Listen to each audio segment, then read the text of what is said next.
The following is a conversation that I had the other day with a friend of mine, Katie Corcoran, who is someone who has a strong intuitive sense and ability to read into people's energy and really help them understand where their blind spots live. You know, I've worked with her in a business setting and also with her guiding me as an intuitive coach. And I always walk away inspired and more connected into my flow. And so I wanted to share one of our conversations in the hope that it helps you unlock something inside of you as well. And if you like what you hear and you're interested in connecting with Katie in a deeper way, you can find her on Instagram at Intuitive Biz Coach. And this is going to be a part of a new series of conversations that I'm going to be highlighting on this channel. Maybe we'll end up calling this something like Wizard Chats or something. Let us know what you think in the comments. And here's my conversation with Katie.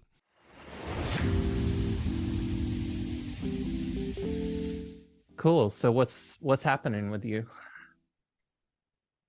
I'm being reminded at the moment about my relationship with receiving Mm, and, you know, what that means in terms of masculine and feminine.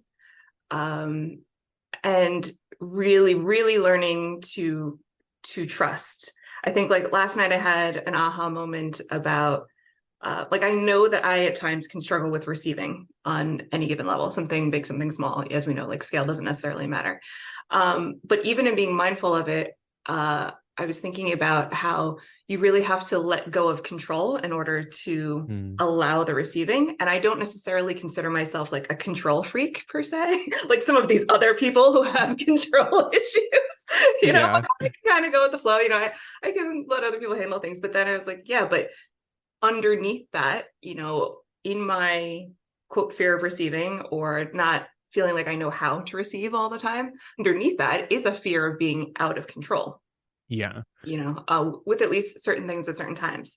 And so, you know, really, really practicing being in my body more because that's part of it, you know, and learning to at least be able to like hang with that in my body, Mm, you know, hang with quote that tension or whatever it is, and learning to be more in my body so that I can feel like I don't have to immediately like cut out. I think, right. you know, I've had this tendency in the past where I've had the awareness that I can almost short circuit at times, you know, where I'm like, okay, it's really important for me to be in my body and feel all the feels, you know, and I know intellectually I'm not going to die, you know, that like I can handle it.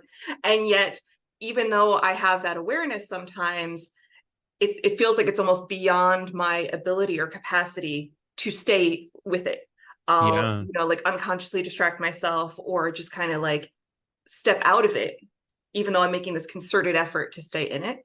And so it's just that practice, you know, of coming back in and not getting frustrated, not judging and all that, or, you know, feeling all those things. Yeah. So it's all of that. And, you know, as I would say, like a woman who has a lot of masculine energy, or at least that's my certain conditioning and what have you, you know, still kind of, you know, going up beyond the layers at the top, like really practicing relaxing, like leaning back, you Mm, know, and allowing the masculine provision. I have like a really cool story about that too. I have this yeah. thing with animals that, Okay. you know, that like for me that's often like a symbol or a synchronicity or anything like that. Yeah. So last night I was having a conversation with someone about this exact thing, you know, just talking about practicing that. And I'm actually after this, like I'm going to pick up a new car that I'm leasing. And I went on this like whole journey in the practice of like applying for it and, you know, all this kind of stuff. And for whatever reason, there were different triggers along the way. And I knew it was going to be okay and it was going to work out and everything. Yet at the same time, I was still a little like, well, I don't know for sure. Right. Yeah. Yeah. And last night I'm walking out to my current car and there's like a big buck deer standing right in front of my car. And that's like not a normal thing. Yeah. And it was just really, really clear to me. I was like, oh my God, like masculine provision, like literally Mm, delivering right in front of the car. And within an hour, I got notification like, hey, your car's ready, like here to pick it up. I'm like, I love that. that's amazing. You know, so I love stuff like that. Yeah, well, I think that idea of receiving, and I totally feel you on like feeling like a control freak sometimes, even though like I'm the most easygoing, go with the flow guy Right. ever. But of course, we all kind of bucket ourselves into that in whatever thing or level or layer we're currently looking at. And for me, the way that it shows up is really like trying to micromanage my somatic process, and there's some value to that, but then it's one of those things where like the more that you control it, the more that you're anchoring in these training wheels that prevent you from kind of going to the next level. And so then at some point you have to ride without those training wheels. And the image that came to me while you were talking about the story with your car, and having to kind of sit with all of the stuff that comes up with that, because you know what you want, you know that you deserve it, you know that probably it's going to work out, but then there is always this kind of tiny voice that's saying, yeah, but it doesn't always work out. And so then you have to decide how much focus or attention you're going to give that, and are you ignoring it intellectually but it's still vibrating somatically, or are you allowing that to be like, ah, yes, that's the acupuncture needle of life poking me in the meridian where there's some trapped energy that I can free up to really direct creative potential more towards that best case scenario than worst case. And the image that came to me was an Olympic athlete versus an amateur athlete. So it's way easier to be an amateur athlete. If you're playing in your community league, you don't really have to just go for it every single time. You can kind of decide where your bar is at. And if you're adequate, then you're probably going to have fun in the community league. But if you're an Olympic athlete, you're essentially saying, I want to be the best in the world. And when you want to be the best in the world at something, that's going to require your ability to be up to speed with that type of energy and that type of energy flow. And when energy is flowing that fast as you need to have it flowing in order to be a gold medalist, it's like driving your car, at 5 miles an hour versus 150 miles an hour. If you're going for the big flowing, sea of energy, and you jump in there and you're not ready for it, and the tiniest little bump is just going to totally wreck you. And you have to have some processes for being able to unpack that. It's why athletes have coaches, and really it's why everyone should have some kind of a coach or a mentor or someone, because having that third party perspective allows you to put those tiny pebbles that knocked you off your path into perspective. Well, it's not that you weren't good enough for the path that you were on. It's just that you're driving 200 miles an hour. And so let's just recognize that there's a certain level of proficiency that you just have to have. And that requires extra attention, extra, not effort, but space holding, and really feeling through the somatics of what comes up. So, anytime you go for a really big goal, all of the unknowns and fears of that start turning on. And then our job as wizards is to then be like, oh, I'm not up to speed with this next layer of the energy. And then we get up to speed by just allowing that to play itself out on our nervous system. We sit with that energy. We allow it to flow through us, because really the illusion of reality is just showing us where there's pockets of energy that have been trapped in our body because at some point in the past we had an experience that we didn't feel through, that we didn't fully experience, or that we didn't know how to feel through. And then that energy gets solidified in our system, and so the energy can't flow more quickly until we've removed that block. And that's all discomfort is just a signal to us that, hey, there's some energy work here to do. There's some emotional somatic work to do here. And once you do it, you're going to be able to go faster. Yeah. And I think, like when you think about kids and like us growing up, like we weren't taught that. Like our parents didn't know that, and so we just don't have at the beginning, at least for most of us, that understanding of like, this is what you do when you feel discomfort, and this is like how you deal with it. And so we're ingrained to do, you know, other things. And so at least for me, I'll say, you know, part of the journey is really learning and understanding, both on an intellectual as well as like energetic level, like understanding my power, Mm. meaning that actually this other thing, this thing outside of me, is not actually more powerful than I, you know, and learning to be able to stand, as I say, like stand in the arena with it and realize I'm not going to crumble. You know, I'm Yeah. not going to be, you know, totally overwhelmed and collapse. And that speaks to what you're talking about. Like we've talked about the energetic container, you know, like that's what happens, as you say, like the Olympic athlete, like if an amateur athlete suddenly is standing like at the Olympics, like they're going to implode because it's Yeah. just too much. And so all that requires is conditioning, like an athlete would do, you know, like building up that muscle, exercising, expanding your container, fortifying your container so that you're not leaking energy. And that requires a certain amount of commitment. It requires, you know, this self-knowing, you know, and power and all of that. And it's a real decision, both micro and macro, in Yeah. terms of, you know, like how you want to live your life. And in every moment you have that choice point. Am I going to collapse, or am I going to, you know, sit with this? Right. And I think a lot of times in like the more metaphysical woo-woo um circles that I've kind of dipped my toe in and out of, there's this idea that if it's hard, you're not in alignment Right. with it, and so you should move towards whatever's easy.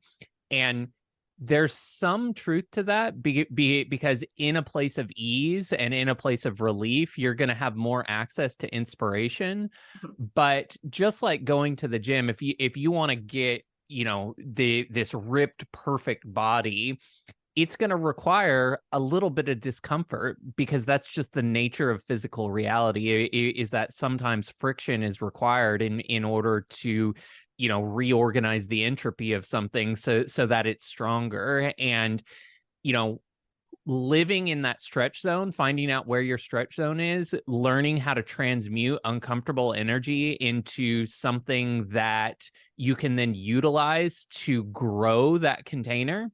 Because it's so easy to play a small game. You know, we're talking about an energetic game now, but it's the same thing as Olympics versus amateur league. Like if you're playing in a small game, there's no pressure. There's nothing on the line. You don't have to feel through anything.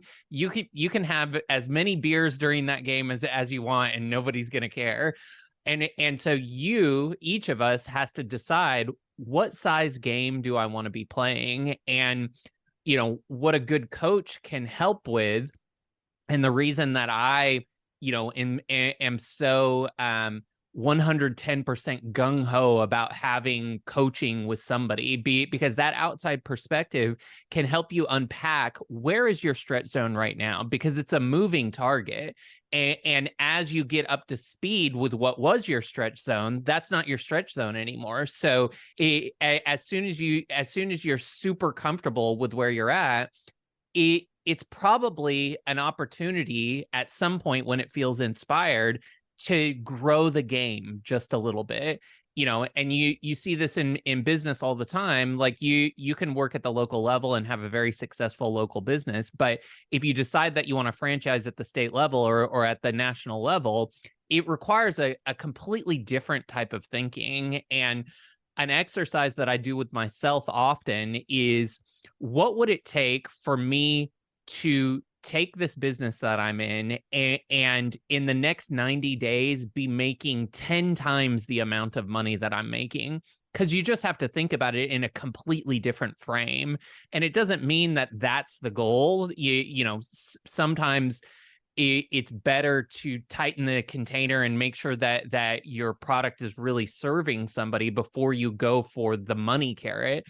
However, it is an interesting thought experiment, because money is one defining characteristic of the game you're playing. And oftentimes, especially in Western society, it's used as the scoreboard. And so just having that thought experiment of what would I have to do to 10x the amount of money that I'm making in a 3-month period, a short period of time, really allows you to kind of blast off into, okay, where are my current unknowns and fears around that? And where is maybe a slightly bigger container that I could start to operate in? And for me, that's always an interesting place to be aiming for if we want to consider ourselves a growth-seeking being. It doesn't mean everybody has to do that, and it doesn't mean you should always be pushing into discomfort. Sometimes it is fun to have the vacation moment of being on the plateau that you just climbed to, enjoying the view, but always recognizing that there are higher and more beautiful views that you can get to if you want that.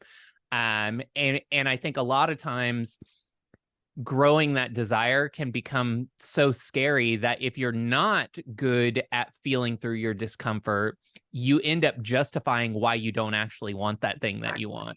That's exactly what I was going to say. And especially from a female perspective, myself included, if you ask a lot of women, and this isn't true just for women, but like, what do you want? What do you desire? It becomes a really challenging question. And it seems laughable because you're like, I'm talking to an intelligent person, and, they may have already seemingly like a great life, but there's this thing of, this unwillingness, this disconnection from like true desire, like on an essence level inside, to kind of go there for different reasons, based on whatever sort of belief systems you have and all of that. And so you end up kind of living superficially, meaning just like on the surface level without really realizing it. And to your point, the frame is limited in that regard, and ultimately there ends up being this like lack of fulfillment over time, or this burnout where you think like, I'm doing all the right things and I think I've been going for what I thought I wanted. Yeah. And then you kind of feel kind of empty at the end. Yeah. Well, and it's one of those things where I think, maybe if we're going to talk about it in frames of masculine versus feminine energy, the masculine energy is more about like defining the desire, right? And really, taking mastery over pulling that into materialization and having the control over that. And that's fun for certain energy makeup beings. I think on the feminine side, what I see is that what sometimes feels delicious from that energy is like being pleasantly surprised, but even that is a desire, and so defining it helps you to call in those type of experiences. And I'm thinking about the book The Surrender Experiment. And a lot of Eastern practices skew more feminine than masculine, even though there's great Eastern practices that skew masculine or are a perfect balance of that. But in the Surrender Experiment, he doesn't want to do the thing he's being called to do. He just wants to do yoga in the middle of the forest and have that call in whatever it calls in. And ultimately he just can't escape the fact that he is destined to be this CEO of a software company, right, that becomes this $100 million thing. And by being in a receiver mode, which he was by kind of just surrendering to life. And that probably is like, if we were going to define like what the optimal scenario of feminine energy is. And of course, people who biologically identify as male, female, etc., can be a mix of feminine and male. But the optimal state of that feminine energy is receivership. And so the desire for somebody who can't define their desire might just be, I want life to brilliantly surprise me and lift me up and encourage me in each moment. But just knowing that that's your desire helps call in experiences like that where you will be pleasantly surprised. And I think that oftentimes we as a society have this maybe a negative connotation towards desires because they can be seen as materialistic, but really like one of the things that is delicious about life is being able to put a carrot out in front of you and then make meaningful progress towards that. And it's not even that getting the carrot is the thing that's meaningful. It's that you decided that you wanted something, and now you are living a process that's moving you closer to that. And then our mind is really good at giving that meaning. And for me, where I've really tried to get with my life is, what is a process that I can enact in my life every single day that I just love the process? And so the outcome of whatever that process yields is just icing on the cake, because I already loved working the process. Well, exactly, because I mean, the crux of creation is desire. Whether we are conscious of it or not, like, we're creating based on what we think is important, what we value, what we want to create, even if it doesn't look good or feel good on the outside. Like, even if we're, quote, sabotaging ourselves, it's because we're going for something we think we want, if it's like safety, or what have you. Yeah. So, even like when you're talking about in the spiritual community, sometimes there's this tendency of like, well, it has to feel good. That can be sort of the feminine unwilling to commit to the desire of, like, so like you say, like identifying the desire and being in that receptive mode, but also being like, okay, but that also means I'm opening myself to, like, quote, whatever it takes, Yes. in order to receive and also co-create. And so to me, like, the whole point, if you will, is understanding ourselves as a creator. Yeah. And what that experience entails, and that includes feeling the discomfort along the way, which is actually part of the receiving, of course, too. Right. Well, and so many outcomes are really just our relationship with those outcomes. And when you're building a human relationship, it's scary. Especially when you're talking about a love relationship, when you start those early stages of dating someone, you don't know who this person is. Like, there's so many unknowns. They don't know who you are. You probably have a huge mask up that you don't even know you're wearing. Yeah. And the beauty of being in relationship with something is that both parties, if they're being radically honest, peel away those layers, and they both become more whole in the process of that truth telling. But it's uncomfortable to be in a truthful relationship with anything, because all of your vulnerabilities are going to come to the surface. All of your bullshit is going to come to the surface. And that is not just true for human relationships. That's our relationship with everything. And when we recognize that we are in relationship with life, we are in relationship with whatever we perceive, then we can kind of shift the frame from this just being an inanimate object to this being actually a spiritual connection and deep energetic relationship that I have with this thing that is teaching me something about myself. Everything is always like I'm looking in the mirror, and so we can see the mirror as an inanimate object, but really we have a relationship with the mirror, because the mirror is reflecting back to us who we are. And so whether it's cosmetic and I'm picking at my face, or putting makeup on, or removing makeup, or messing with my hair, like, those are the surface level representations of what we're doing energetically when we see ourselves in the reality around us. Yeah, and to me, like, that's been probably like one of the coolest or most satisfying elements of my own journey, of just understanding that it's like a really magical world, and that there aren't just these arbitrary things that exist kind of, at the same time that I happen to exist. Mm. And on some level it can be really mind-blowing, but that's what's like part of really being beautiful. And sometimes that almost feels, honestly, like claustrophobic in some ways, of like, my God, everything has a meaning, like, Mm. it would just be nice if, like, the elevator didn't mean anything or isn't reflecting anything back to me. And you can certainly get, the more you kind of go down, quote, the spiritual rabbit hole, almost too much. Like you were saying, how you almost, are trying to like manage your somatic too much, of like, Yeah. well, let me figure out exactly what this, sign means. And like, what is this telling me? There's always that line of just like Mm. allowing without overanalyzing, and Yeah. understanding, like, I'll receive what I need to receive, or whatever. Yeah. But that, I always find that as a reminder of just like how cool that is, Sure. just like that's amazing. Right. I think you can definitely, and I've done it many times, intellectualize the process. It's why kind of for me, like the next layer that I've been experimenting with is just like moving all of that intellectual energy down into my Yes. body. Because the thoughts in my mind are a law of attraction event that is pointing to something energetically in my body that my body isn't capable of processing right now. And by opening up some space and being like, where do I feel this thought in my body?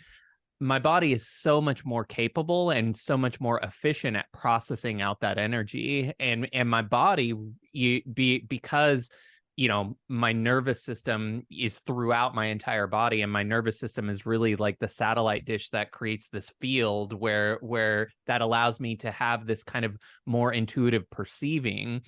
um because somatic awareness turns that system online in a bigger way, I become so much more perceptive, so much more intuitive, so much more aware of my ability to wield reality the way that I want to wield it.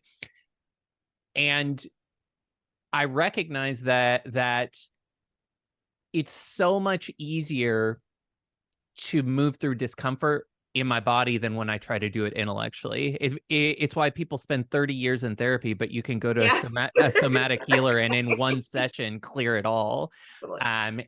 And really the space that I feel like I'm playing with right now is no thoughts. Like I'm so aware of how much better my body is at processing that energy than my mind, that I've gotten to a place where the neural pathways in my brain are just like send it down, send it down.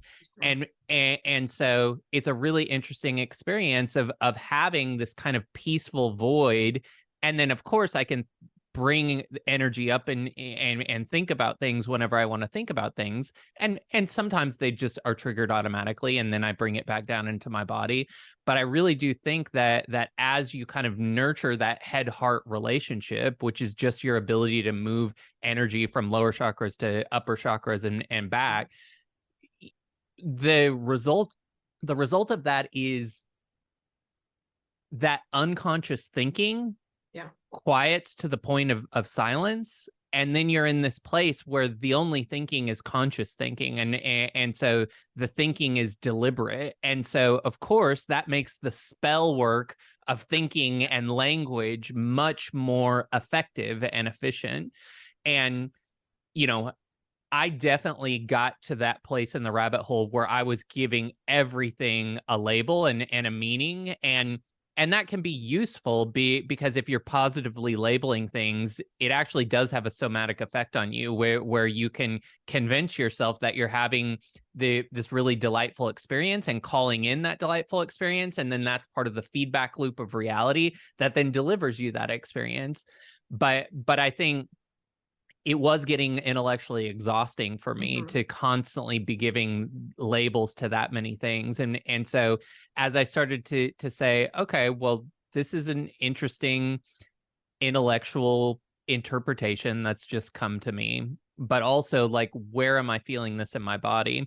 And I'm not saying that we shouldn't give things labels. Like I think labels are spell work, and there's power in that. Like language is power, language is code. But I want to take it back to a signal from reality that you got, that you were talking about with that buck standing in front of the car. Because as part of language being code, you can call in synchronicities like that allow you to then have this kind of deep sense of appreciation and gratitude for life. And that's a somatic experience that was kind of triggered from an intellectual experience in some way. um and so that can be a useful hack if we were gonna talk about what are shortcuts here. Like you can constantly be asking reality for confirmation that you're on an optimal path, and that's going to show up for you in whatever language your belief systems are written in. For people who are religious, it'll be angels. For people who are into aliens, it'll be aliens. Like the mechanism for how that symbol shows up to you is less important than how you somatically feel about that thing that showed up for you. And the other part of that too is the more you become aware, the more you become aware. Yeah. Like the more you're willing to see it, not in a like delusional way of I'm going to assign meaning where maybe there isn't meaning, of like, oh, I saw this thing, so that must mean, $1 million is coming my way or whatever, but just starting to recognize it and kind of be willing to take it on, maybe without assigning too much meaning, of like, oh, like I just see that, like, for me, there was a development in terms of seeing those signs. Like it started with angel numbers because I really like numbers, and I just started noticing patterns, and I was like, oh, okay, that's cool, and it just kind of goes on and on and on. There was something else I wanted to say. What were you talking about? Before that, it flew out of my mind. Oh, when we were talking about, you were talking about like the balancing, like the higher chakras and the lower chakras. It's right. And you were using the analogy before of like an acupuncture needle.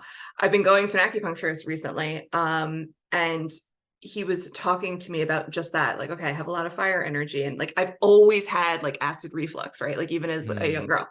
And so we were talking about how the energy can get, kind of stuck in like the lung and stomach area because it doesn't travel all the way down and then back up again. It's getting stuck there and like coming back up. And so it's, a sign of being too mental, as opposed to say like the water element where it rains and then steam rises. And, there's that constant cycle of energy. So in that way, it's just always cool. I like taking the energy and applying it to the physical, and you see that in the body, and in every physical symptom, we know there's an emotion and an energy behind that. So for sure. I mean, the body is really the best training ground for us to start playing with all of these energies, because we get such immediate feedback, and all physical symptoms have their root in something emotional, energetic. And I was working with somebody the other day with acid reflux, and as we were exploring it, like that fire energy is oftentimes like repressed anger that we didn't know how to express when we were a child, because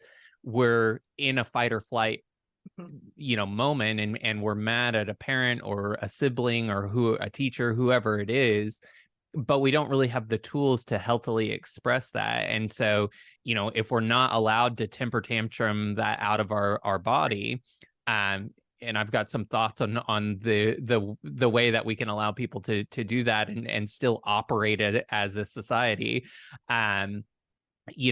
If you're not giving full expression to that energy, then it does get trapped as heat in the body, and you have to give that heat some kind of expression so that it can better meld with the other elements. And yeah, there's a great book. I actually have it on the ground. It's called The Complete Dictionary of Ailments and Diseases. Okay. It's this French doctor or naturopath who basically took every possible ailment that you could ever have in your body and wrote out what the emotional, energetic effect of those things are, and then mantras and affirmations that you could do to kind of bring that to the surface. And it's for anybody that's interested in using their body as a mirror like this, or suffering some kind of physical ailment. It's an incredible book, just for being able to, like we were talking about, like gain more awareness, Right. Because every time you read something in that book, just like with any book, you get something different from the passage. You may be suffering acid reflux, and there's 4 paragraphs there about acid reflux. One paragraph jumps out to you at one time, but then 2 years from now, it's going to be a different paragraph, because there's so many layers to some of this energy. And you can very quickly, doing somatic work, heal some of these ailments, but they're gonna flare up because you may have healed 90% of it, but there's a piece of it that you didn't want to let go of, and that's going to get triggered at some point. And when the symptom comes back, it's just a healthy signal saying, hey, actually the energy is right now for you to be able to release this. And that's really how I try to look at ailments in the body. Like, I don't judge the ailment. I don't get mad at myself for it. I think you can get so into the belief system that the body is showing you something about what you need to heal, that you can start to beat yourself up for not being perfectly healed yet. Right. I used to do that. And then I realized, oh, actually, some of it is a timing thing. Some of it is like, what are the collective energies doing? Are they ripe for this release? Exactly. Do you actually have a desire that's strong enough where if we release this energy, you're going to be able to direct it towards something, or is it going to remain stagnant? And that's one of the other reasons to be growing the game that you're playing, because your body's only going to release the energy that can be redirected towards something creative. And if you don't have a bigger game that you're directing it towards, it's going to come off in small layers because the body is efficient. It only releases energy that is ready to do something. Totally. Yeah. And I think Louise Hay did something similar too about that as well. And, I really, when you're talking about kind of like, your relationship with the body and kind of like getting mad at like, why, like I was chronically ill for, a while in my life, and you do go through this relationship with your body because you don't know any better at the time, of like, why are you failing me, or why are you doing this? And you don't understand that actually it's there to help. And, kind of having this awareness of like, even when a trigger comes up, it can be as frustrating of like, do I really have to deal with this again? Or to your point, like, I thought I'd already dealt with this, and like, why is it coming back again? And all that. And like you're saying, like, when you then kind of reframe it as it's coming up because it's ready to be released. And it's doing that, in service to you. That's right. Like that can soften it a bit, and be like, okay, I'm ready and willing to work with it now, rather than viewing it as the enemy. Right. And, I just read a great book called The Way Out. It's written by a group of chronic pain doctors, very scientifically grounded book. And what they were essentially doing is they took, I don't know how many hundreds or thousands of people were in their focus group, but these were all people that had had some kind of debilitating chronic pain. So on a level of 1 to 10, 10 being the worst pain you could have, they were all above a 9. And they had been that way for 11 years or more, everybody in the study. And what they realized was that something like 90 to 95% of them, their pain was psychosomatic now. Originally, the injury had caused actual pain, and pain is just a signal saying, hey, we need to direct energy and resources here. That's really pain's job. And also, like, if you break your ankle while you're running a marathon, it says, hey, maybe you shouldn't keep running. And so pain is actually a good thing. It's the signal that calls in the resources for healing. Just like emotional pain is the same thing. It's a signal that says, hey, let's direct some resources here. But in this book, what they were showcasing is that the brain had gotten caught in that loop. And even though the injury had healed, it was still setting the fire alarm off. And they took them through something that they developed called pain reprocessing therapy. And more than 80%, I can't remember the number off the top of my head, were able to reduce their pain from a 9 to a 1. And it was just a matter of kind of reprogramming how those neural pathways fire and recognizing that the brain is plastic, and that so much of our thinking is just what grooves in our brain have we nurtured and conditioned the most. And the thing in that book that I think is most impactful is that, of course, you can rewire your brain, and a belief is just a thought that you keep thinking. And so whatever you keep thinking consistently is going to show up as a belief, and then it's going to show up somatically, and then it's going to show up as part of the feedback loop of reality, showing you what you believe. And so you're always going to get evidence of the thing that you most believe. And that's what's so funny in a society that is like so focused on quote unquote truth right now, like what's true, truth in the news, truth in the media, my truth versus I was just saying, my truth, your truth, the truth. Yep. and what's interesting is that whether there is actually like a base level truth or Mhm. not is less important than you can live your entire life with your truth Exactly. and have it be a totally viable, you know, code book for you to live by. And I think some of the things that I'm trying to work out is the morality or the philosophy of, does everybody have their own truth, or is there a highest moral truth available? And if so, how do we become clear channels to bring that through? And I think it's less about the intellectual truth of it and more about the energetic truth. Totally. Like the energetic truth of it is this causing entropy and breaking something down, or is it causing order? Mhm. And so at the like binary level, that's kind of what truth is like, is this additive or subtractive? And that's kind of how I'm thinking about it right now. I suppose that's true, though I hesitate to like apply like binary to truth because I think, like at a universal level or an energetic level, it's probably so much more than we can even conceptualize. It's all and everything and nothing at the same time, probably. And it's one of those things where I'm like, yeah, I know what it is, but I also have no idea what it is. Yeah. Yeah, I guess I'll unpack that a little bit further by saying like all energy has two poles, there's a Sure. polarity to it. And so when I say binary, I'm not saying that it's a clear one or zero, but Right. it's a mix of those poles potentially. And so at each level there is an end of the spectrum, or like the furthest end that we've created now. Maybe the spectrum is ever expanding, Right. but And multidimensional and all there's the furthest end of each polarity, and that's kind of the energetic Overton window at the point, and maybe that's always expanding, and so that's why truth seems to be this moving target. But and then you can live anywhere in that that. Yes. spectrum. Even though like that on that basis of duality, right? And anything like on a spectrum, however large, like, oh, even if you talk about like the political spectrum, like at both ends they almost come back around to kind of be the same. That's right. So it becomes circular in that way. But Yeah. um going back to what you were talking about like the neural pathways, with the pain patients and everything.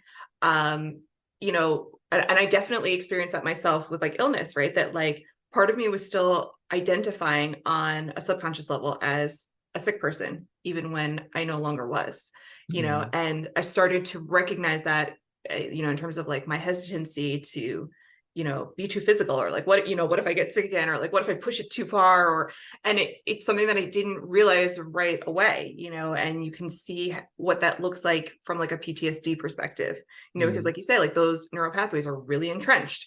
And so, it's coding at the brain level, it's coding the body level. And like you say, then that codes out, at the energetic level. And you will create more scenarios of like, oh, I did get sick again. See, I told you, like, I couldn't do it. It's too much. Yeah. And that really is minimizing you as like my capacity, going back to like the whole container thing. I just can't do it. Everybody else can, but like my capacity, there's something wrong with me inherently. Mm. Like I'm just a sickly person, or I'm just, someone who was born with bad luck and I have like, this chronic injury or whatever, and I always have pain. So you can, like you say, live your whole life believing that, and you will get proof of that, no doubt. Yeah. And Yeah. that's what happens. But it's only when you're willing to recognize that, hey, the possibility exists that maybe there's something else, Right. and I'm willing to step out of that and do the work. And that looks different for everybody. I mean, for me, like part of it was I did do like craniosacral and like brain mapping and all these sorts of things, and then I did body work, and then it was also just like going out into the world and living my life Yeah. and kind of proving it to myself over time. And like also at some point you just can't allow those thoughts, so we're talking about like feel all the feelings and all of that, but I think there's also this element of like having these energetic boundaries of like, I'm no longer available for that. Yeah. Like I'm no longer available to consider myself this way again. Like Yeah. done. In the emotional processing work that I do with clients, we will define the game that somebody is playing, and we will define the identity that they're wearing in that game. Yeah. Because for each subject domain of your life, very often we wear different identities and it's a strategy for being able to optimally play that subject domain game. And, the opportunity maybe in expansion is to kind of meld all of those identities into one so that you're showing up as the same avatar in all games. And maybe that's what mastery is. I'm not entirely sure yet, but I do know that when we can clearly identify what identity somebody is currently in, so if somebody's having health issues, maybe the game that they're playing is figuring out how to be healthy. Like maybe that's how they define the game. But the identity that they might be wearing or have worn because it was projected onto them as a child, because people were just reinforcing what they were observing, was you're the sick kid. Exactly. And so maybe the identity is sick kid. And so then what we would do is we would really unpack what the sick kid is. What are the attributes? What are the sick kid's enemies? What are the sick kid's allies? What are the sick kid's behaviors? What are the sick kid's excuses? What permission does the sick kid have? And you're really, really unpacking what that sick kid is. Because we always hang on to identities because they're serving us in some way. That's exactly what I say. Like, what are you getting out of that? Exactly. And so through that process, you recognize, oh, that's the piece that as a kid I needed to get. And this was the only identity that I could create at the time that allowed me to get it. But now that I have awareness of it, expansion of awareness is always like the light that cleans up all of the disgusting stuff that was in the dark. And so as soon as I have awareness of it, I can then make a conscious choice whether I want to still perpetuate getting that thing in that way, or if I want to redefine the game and redefine the avatar within the game. And that can be a really powerful process for just kind of blasting open all of that trapped energy. And then there's a somatic that comes along with it where now you're processing that energy out in the body and stepping into the now bigger game as a more holistic avatar instead of something that is compartmentalized. Yeah, exactly. Because what I was going to say to that is like, once you have the awareness, say like, oh, okay, like I had to like, act like the child in order to like, receive the love and attention that I didn't think I was going to get otherwise. And so that's why I'm manifesting illness or whatever. And so then you have that awareness of like, oh, that's icky or, whatever. But the awareness isn't enough, because then it's like, okay, well, I did that because at my core, like, I don't believe I'm powerful enough, or I'm not deserving enough, or like whatever it is. Like, I still feel deficient in that way, just because now intellectually I understand that. And like, yeah, I get that, like, we're all powerful and everything, but like, I don't feel that way. And so I'm not going to show up in the world magically just because like now I've had this like aha moment. So then to your point, it becomes, okay, now I need to like go into those hurts, those beliefs, those feelings, and like really feel that grief, that sorrow, that feeling of like, I don't have the power, whatever it is. And in doing that, then like you take those steps out into the world of like where you're being challenged, where you're putting that of like, okay, let me stretch myself and take this action that I normally wouldn't.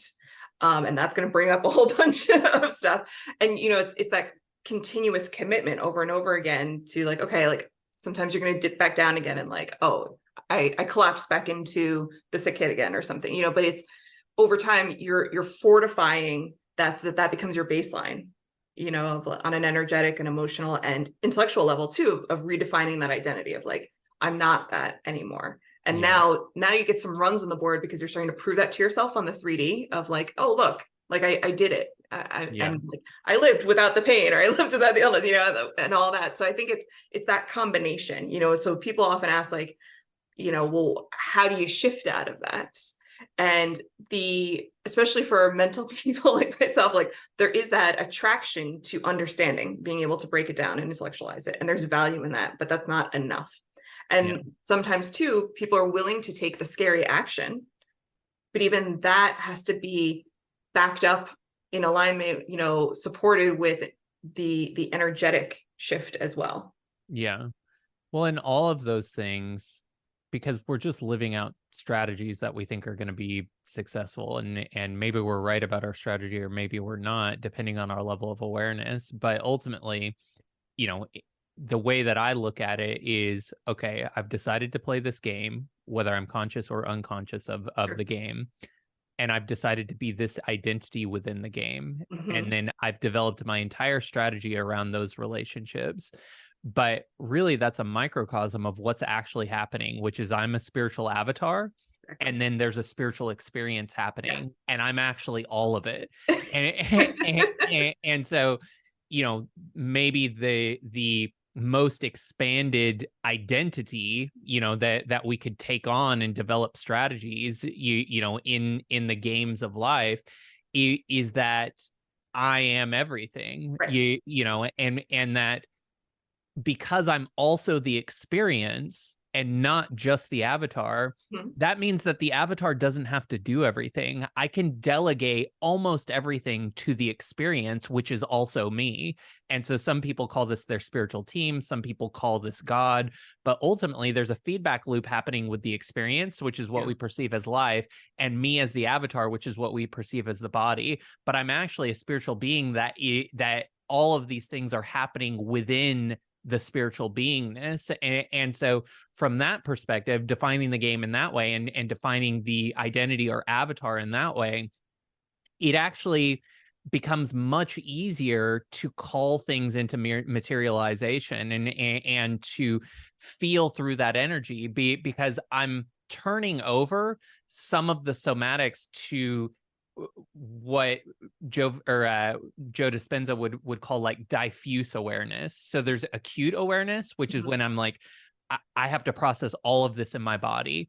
So I went through several years where I felt like, okay, I have to process all of my somatics in my body. And actually, that is an important like season of Right. somatic work, because you're turning the entire nervous system back online. However, like the place that I'm at now is I'm recognizing, oh, I can also experience this from diffuse awareness, which is experiencing the somatics outside of my body, like experiencing the somatics from this more expanded perspective. And so the processing power is much greater. And Yeah. and it's a difficult thing to talk about because it's nonlinear for sure, but it really is starting to recognize yourself as the spiritual being rather than just the human. The human is just the meat sack that you're walking around in, but the driver of that is this spiritual entity that is housing the entire experience. And you can actually start to feel subtle energy from that more expanded diffuse awareness, and it becomes a more efficient way to process these things that happen. And when you can process things more quickly, it allows you to move faster. It's back to that analogy of being able to drive 200 miles an hour. Well, you need to be able to very quickly move pebbles out of the way when you're going that fast. And I think the relationship between acute awareness of somatics and diffuse awareness of somatics, the experience versus the avatar, like this is the part that for me I'm trying to build some language around, because that's kind of what the experience feels like. It's like, ooh, that feels really uncomfortable in my body. And also, I'm aware of myself as more than the body. And so because of that, the somatics of that get spread more diffusely, and it's easier for it to then release back into creative potential. It's really interesting. And I think it's also an evolution when you aren't necessarily looking at the world as the mirror anymore. And it's that you're actually one. Yeah, It's not a reflection, it's that you're everything's one kind, again, that's I don't have right. the right language for it, but I think that there's something to that in the evolution. And I think part of what you're talking about, though, I think you're taking it a bit further, is like, that recognition and understanding that, like you said, like not only am I the avatar and the experience, it's like I'm the creator of the experience. Like I designed the game, Yes. so like having that was like, the higher self. And for me, it's been really interesting the last few years. I think, as you get older and you go through different experiences and like, chapters of your life, um, at times, regardless of your level of like awareness or what have you, you go through times and you're like, I have no idea why I'm going through this right now, or like what, where this leads to. And sometimes you never do. And it's like, fine. But, I've been looking back and sort of being able to connect the dots a bit more of like, oh, I can see how that really served me at the time. It was a nightmare, but there's that too. And when you start to look at it from the perspective of, wow, so I designed this whole thing, Mm, that allows me to, kind of coming full circle in the conversation here, like let go a little more, that's right. and surrender of like, I have no freaking clue. So like Yeah. I can try to, control certain things, based on my, mental, whatever. But then it's like, okay, but also I don't need to know all the time, Yeah. and I can surrender to that. And I think that's also part of even what you're talking about of it's so much bigger than what we can even understand. Yeah. And in that you can choose to feel overwhelmed and just kind of write it off and be like, that's too much for me. Or you can choose to be like, that's amazing. And I'm going to like sink into that, and you still take personal responsibility, but you Mm, find that balance of relaxing into like, I'm here for the ride. that's right. Yeah.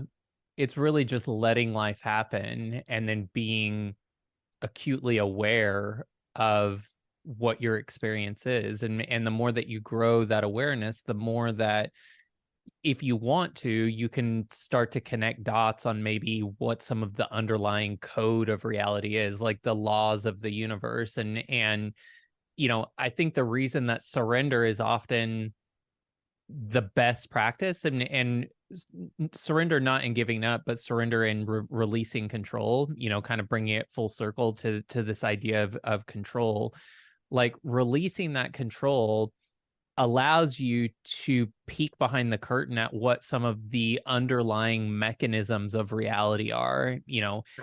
Sometimes these things get defined as law of attraction or law of assumption, or this idea that we are living in this kind of feedback loop, and if you just let life happen, and I would say let it slap you in the nervous system and then feel through that, you have an ever expanding experience of how the avatar and you know spiritual experience reality layer interact with one another. And so you know in that, there doesn't necessarily have to be desire, kind of like we were talking Exactly. about the beginning.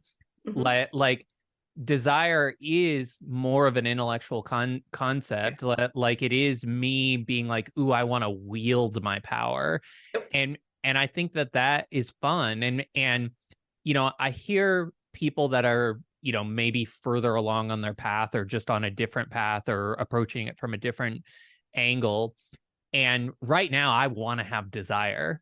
And so I'm not going to try to not have desire. Like I think one thing that I'm playing around with is, maybe if I really go for my biggest desires, at some point I burn out some of that energy, and then there's not the creative impulse to create at that level anymore. Like maybe the evolution is that once I've fully played out Yep. my ability to wield my own power, the evolution beyond that is maybe I just want to be a space holder. And that's kind of what, like, we see monks and these Mhm. kind of spiritual avatars. They're really more containers of energy than they are wielders of it. And they're balancing the energetics of the planet, perhaps, so that other people can have a more optimal energetic experience. And so you know where I'm at with the desire versus no desire is that if you're having desires, you're not being called to Yes. be that container yet. I agree. And what you're being called to do is be a channel for that energy, to wield that energy. And maybe in the wielding process, you're transmuting it from a base level frequency into something higher. And so that's your gift to the collective at the time. However, I do suspect that at some point you're like, I kind of was awesome at wielding all my power, and I don't even have the desire to do it anymore. Like, I just have the desire to now become the container Yes. energy to flow through. Totally, totally agree. And similarly, I think, you can use the mechanism of imagination as a creative tool. It goes part and parcel with, desire. Like, some people like kind of, envision what they want to create, they're going for, and you kind of imagine that and, what have you. But then it's like, yeah, but what is beyond your imagination? Like that's still limiting, to your point. Like that's still That's something right. mental. It's only what you can conceptualize based on like the dots that you're aware of, That's right. so it's like there's something beyond that. And from like a container energetic space, I totally agree with you that I have seen this happen to people. I haven't experienced it myself, but like, you get to the point where you're sort of this like master manifester. Mm, um and I think that is always available to you. Like you can always kind of drop into that space. of It's not like course. you lose that ability. That's right. But at the same time, you're playing in a place, for lack of a better term, where those rules don't necessarily apply anymore. Yeah. And even when it comes to like the container, and even from like going back to like the masculine feminine energies, it's almost like you're in like negative space, like negative frame. Mm, So like the masculine, to your point, like when we talk about creation, is we know it, it's like, okay, the feminine desire and the masculine puts the container around it. There's something I believe like beyond that too, where there's that negative, and like you were saying, like it's like, am I even the creator anymore? Or, like it's, we don't have the language per se for that. And I haven't yet experienced, but I've definitely seen it. And I know it like in my bones too, that exists. And it's super interesting space to be and, yeah. and to explore. And even from like, as an outsider looking in, for sure. Yeah. It's definitely something that has my attention. I mean, I'm really loving wielding my power, so I'm not trying to get rid of desire right now, but I can certainly feel this space where I'm like, I could see myself getting to a place where this isn't interesting and Yeah. wielding in this way, and there's a more expanded way to do it. And I think, all we can do is be open to all possibilities and recognize like what feels interesting right now Yeah. to me and honor that interest. And life is so good at guiding us down the path that is going to be, the most satisfying teaching experience, right? Because ultimately, my sense is that reality is just this kind of video game Mhm. that we invented so that we can have this interesting learning experience. Yeah. And uh, you know, I'm enjoying my current learning experience, and I'm really enjoying kind of the mix of intellectual knowledge with now somatics, which is kind of the newest piece that I've brought in. And yeah, really, on this channel, that's what I'm trying to explore is like, okay, what is the current understanding and the current feeling at the somatic level that I have? And then like if I push that out a little bit further, like what does it look like in the future? And just kind of letting some of those dots connect. So I feel like we covered a lot of ground in this conversation. We're coming right up at an hour, so it's probably a good place to put a pin in it until next time. But I wanted to turn it over to you and see if you had any final thoughts on anything that we discussed.